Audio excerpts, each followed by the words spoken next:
Bugun men sizlarga menga cho'nqur ta'sir qildigan bir parcha she'rni, ya'ni germaniyalik psixologik davolash ustasi Hellingerning Ko'rish nomli she'rini olib keldim. Meningcha bu faqat bir parcha she'r emas, u balki tiram bo'lgan insoniyat parosati. Chunki u bizga haqiqiy sevishning ko'rishdan boshlanganligini qayd qilgan. Birovning harakatiga sen sog'iningda sen uni hech ko'rmaysan. Harakatining keyindagi maqsadini bilganda balki uni ko'rishga boshlaysan. Maqsadiga yoshiringan ehtiyoj va hissiyotga ko'ngil qo'yganda ondan uni to'liq ko'rgan bo'lsan. Yurakingdan ko'rguningda yana bir yurakni, bu bir hayotlikning yana bir hayotlik bilan bo'lgan didori. Ikki hayotlik uchrashgan shu chog' muhabbatning tug'ilgan demi. Yuraklarda davolg'ib sevgi, xo'shallikqa boshlaydi seni. Mana bu bağlanış, mana bu baxtning o'zi. Faqat o'z harakatingga sen sog'iningda o'zingni hech ko'rmaysan.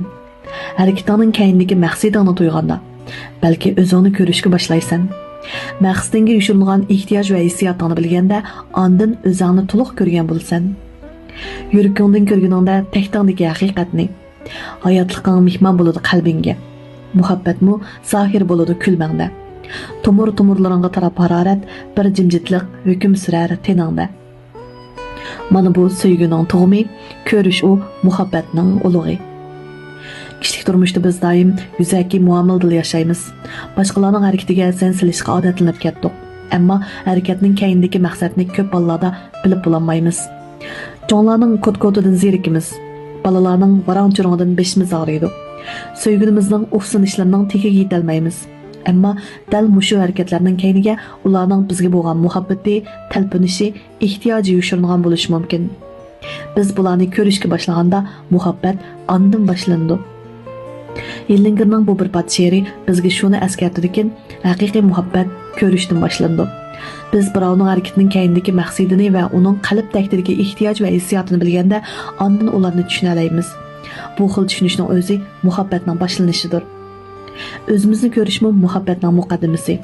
Hellingerning bu she'ri bizni boshqalarni haqiqiy ko'rishga da'vat qilib qolmay, yana o'zimizni ko'rishga, bayqashga undaydi. Ko'p hollarda biz o'zimizning ba'zi harakatlarini to'liq bilan tushunib bo'lmaymiz. Shuning bilan ba'zi chegishlarga tutqun bo'lamiz.